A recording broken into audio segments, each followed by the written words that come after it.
Muy bien, el apóstol Juan en su primera carta nos dice: hijitos míos, estas cosas os escribo para que no pequéis.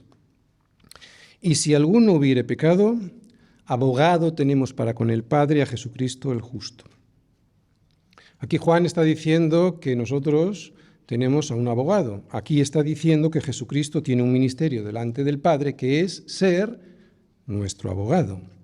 De hecho, es lo que les estaba enseñando este autor de la carta de Hebreos antes de pararse para decirles que no podía seguir con ellos porque se habían hecho tardos para oír. Lo que les decía es que no solo necesitaban el ministerio redentor de Jesucristo para salir de Egipto, sino que también necesitaban el ministerio sacerdotal para poder continuar caminando por el desierto. Para entenderlo bien, vamos a ver el ministerio sacerdotal en el Antiguo Testamento y así luego veremos el ministerio del Señor como nuestro gran sumo sacerdote.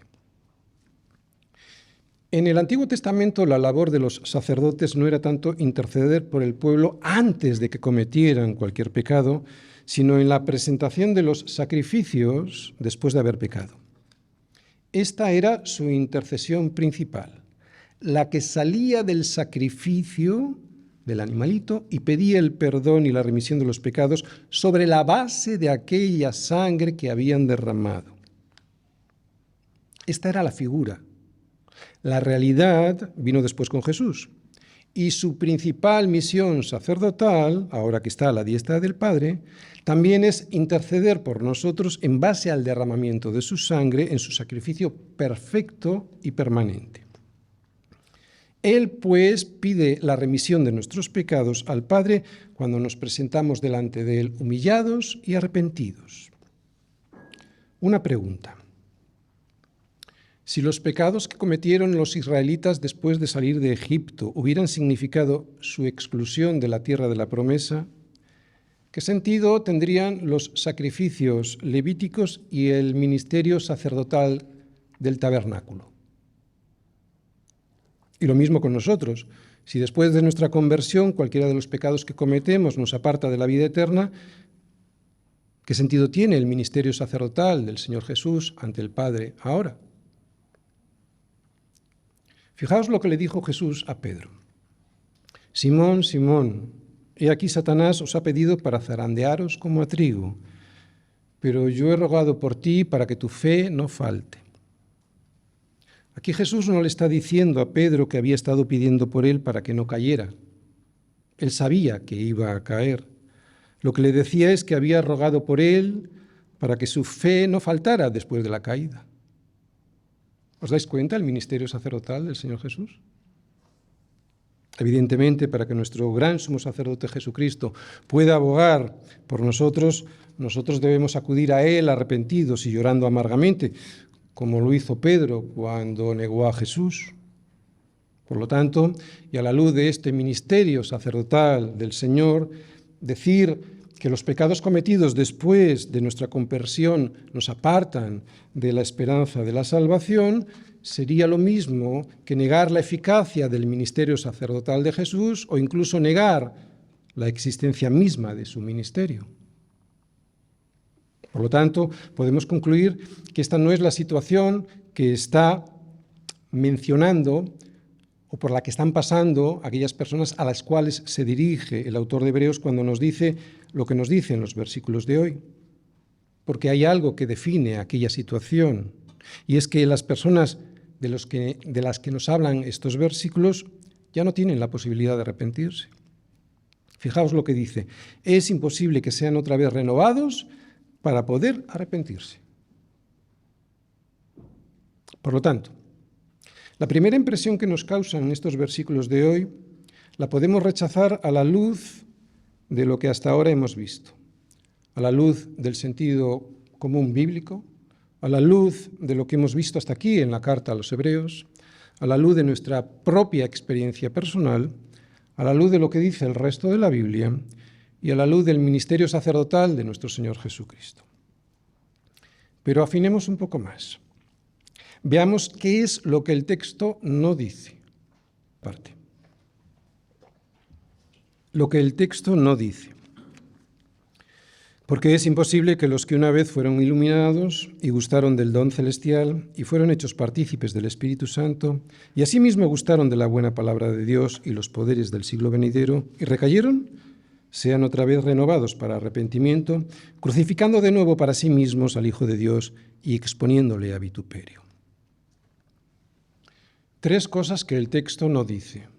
Primera, no dice que estas personas puedan restaurar su relación con Dios. No dice que es imposible que puedan ser perdonados o que es imposible que su relación con la Iglesia pueda volver a ser restablecida. No. Lo que dice es que estas personas están imposibilitadas para volver al arrepentimiento. Dice que estas personas no podrán ser renovadas para arrepentirse. Y esto es algo terrible. Esto es algo terrible porque su problema es que no pueden arrepentirse. Su endurecimiento es tal que son incapaces de hacerlo. Por lo tanto, mientras en tu corazón tengas este dolor por tus pecados y el deseo de ser limpiado por el Señor Jesús, podrás arrepentirte sinceramente y no estarás en la situación en la que se encontraban estos a los que el autor de Hebreos se refiere. Otra cosa que el texto no dice, la segunda. Este texto tampoco dice que estas personas cayeron en pecado. Dice que recayeron crucificando de nuevo para sí mismos al Hijo de Dios y exponiéndole a vituperio. Y esto es central. Para entender estos versículos esto es muy importante porque define mejor la situación.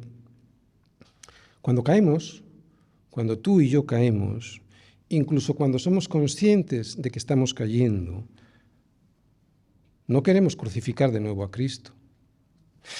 Pero la recaída de estos era tal que se identificaban con aquellos que querían crucificar a Cristo en Jerusalén. Cuando Jesús estaba ante Pilato y éste quería soltarle, le preguntó a la muchedumbre, ¿no?, de los judíos, pero ellos gritaron: fuera, fuera, crucifícale. Estaban repudiando. Esto es importante, porque es la situación a la que se está refiriendo el autor de Hebreos. Ellos estaban repudiando a Jesucristo como el Mesías, como el Hijo de Dios, como el Salvador del mundo. Aún así, Hechos nos dice que lo hicieron por ignorancia, como también sus gobernantes. Por eso estos tenían la oportunidad y la posibilidad de arrepentirse. Pero los que menciona el autor de Hebreos ya habían probado las bendiciones de Jesucristo y sin embargo decidieron volver a crucificarle porque le consideraban un impostor. Hay una gran diferencia entre caer por debilidad y abjurar, renegar o retractarse del Señor exponiéndole de nuevo a vituperio. Y la tercera cosa que el texto no dice. Aunque leyendo los beneficios de los que disfrutaron estas personas da la sensación de que fueran creyentes de verdad, hay que matizar bien estas palabras. Dice que fueron iluminados, que gustaron el don celestial, que fueron hechos partícipes del Espíritu Santo y que gustaron de la buena palabra de Dios y de los poderes del siglo venidero. Lo que no dice es que alguna vez creyeron en Jesucristo, que alguna vez fueron salvos, que nacieron de nuevo o que fueron sellados por el Espíritu Santo. Y estos matices son muy importantes.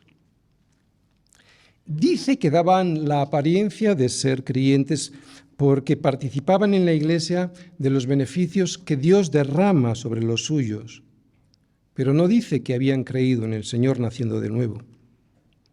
Eran personas que habían vivido en la Iglesia teniendo comunión con los verdaderos creyentes y estando a las mismas puertas de la salvación, pero siempre se habían resistido a dar el paso que caracteriza a los creyentes de verdad, el arrepentimiento de sus pecados y creer en el Señor Jesucristo como su Señor y Salvador. Vivían la vida de la Iglesia y estaban cerca de sus miembros, pero no lo eran. Por eso el paso del tiempo, sin tomar una decisión de verdad por la verdad que ya estaban acostumbrados a escuchar, provocó en su corazón un endurecimiento de tal magnitud que ya le resultaba imposible arrepentirse.